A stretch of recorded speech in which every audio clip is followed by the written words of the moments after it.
Early 2024, I was visiting Hyderabad, the city where I was born and raised, where every street corner should feel like a piece of me. But something was off in this visit. The people that I was visiting, my family and friends, and for the very first time, the people that I grew up with, felt strange. It's hard to put finger on it until it hits you in the face, and this was when I had a conversation about a breakup that one of my close friends went through.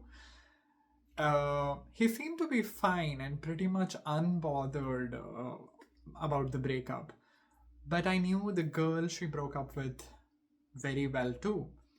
I knew the pain and suffering that she was enduring, and I was discussing about her more than I was probably empathizing with my own friend. And a question that stopped me cold came from my friend. It was, to whom do you have your loyalties towards, right? Like, is it her or is it me?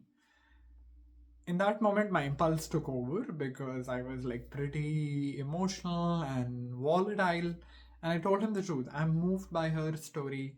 I relate more with her pain than I can relate with your coldness right now. And you seem to be a stranger to me in this moment. He turned to me and he told me that I was the one who was behaving strangely and not him. That was the moment the floor dropped out.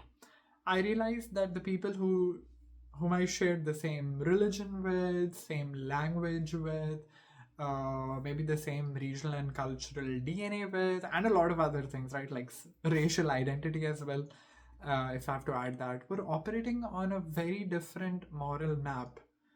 I suppose that they would grow up thinking morally, ethically, socially, and religiously much the same way as I would, because we share that formative years together. But to my surprise, that was not the case.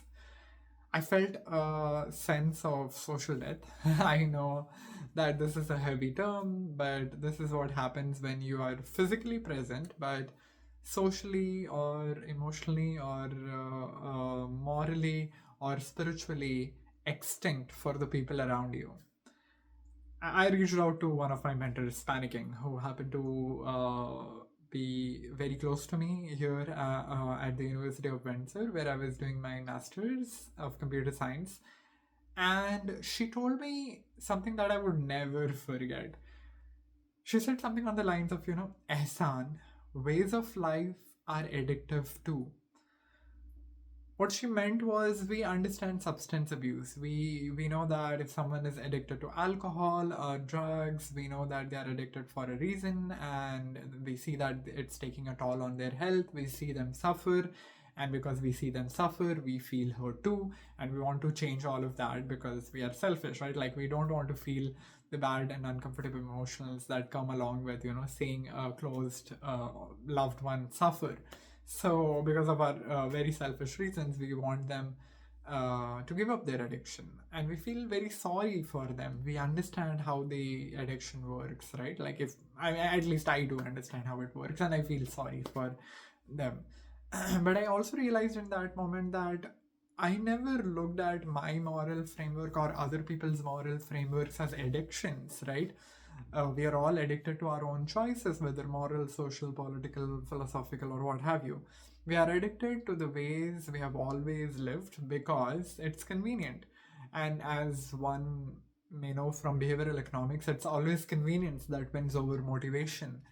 It's easier to stay in that old rigid way than to think of other possibilities and bolder choices and to do the hard work of empathy.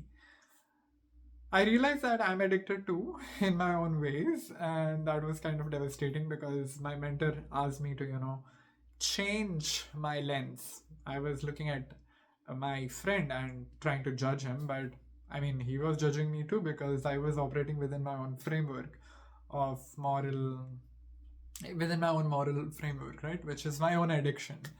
And because of that, and there are a million habits that I do. For example, I sit on the desk for hours, even though that I know that it's not good for my health. I do not get up, except for once or twice in a couple of hours, right? So we are always hooked to our own patterns, and what it does to us is it helps us. It doesn't help us in seeing other person's perspective. So, and then that has changed everything for me. I was like, okay, you know what? My friend is not as villainous as I was portraying him. I think I was equally bad because I was not understanding or empathizing as much as I should have. Usually, when someone makes a moral choice, we generally hate them, we judge them, we kind of distance them, and like, oh, we don't associate with you much, so like, yeah, goodbye. But if we look at their behavior as an addiction to a way of life, then that anger can turn into something more beautiful, can turn into understanding, can turn into empathy. Again, I'm not saying that a given moral framework is same as addiction to alcohol. I'm just saying that it works similar to the way alcohol works, and this by no means is me saying that my moral framework or someone's moral framework or social framework is has to be universally accepted as the best, and other people are all not as good as me or someone. I'm not talking about moral superiority or social or political superiority. That is not what I'm trying to say. I'm just trying to talk about addiction and ways of life can be addicted to. So, when you know that a person is addicted to a chemical substance, you're not angry at them. At least I'm not angry at them.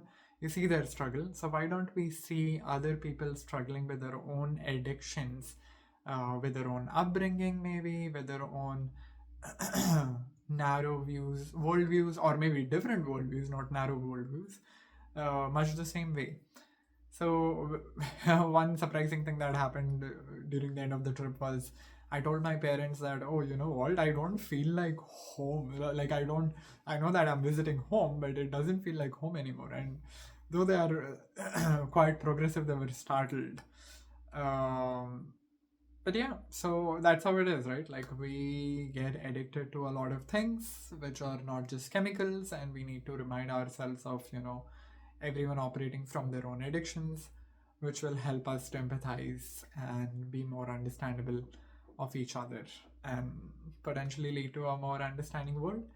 So I'm also curious as to what part of your life you are addicted to, and is that addiction something that is keeping you from facing the person right in front of you, or seeing them for who they are, right? So yeah, and thanks for listening to me. I hope to see you in the next one. Bye.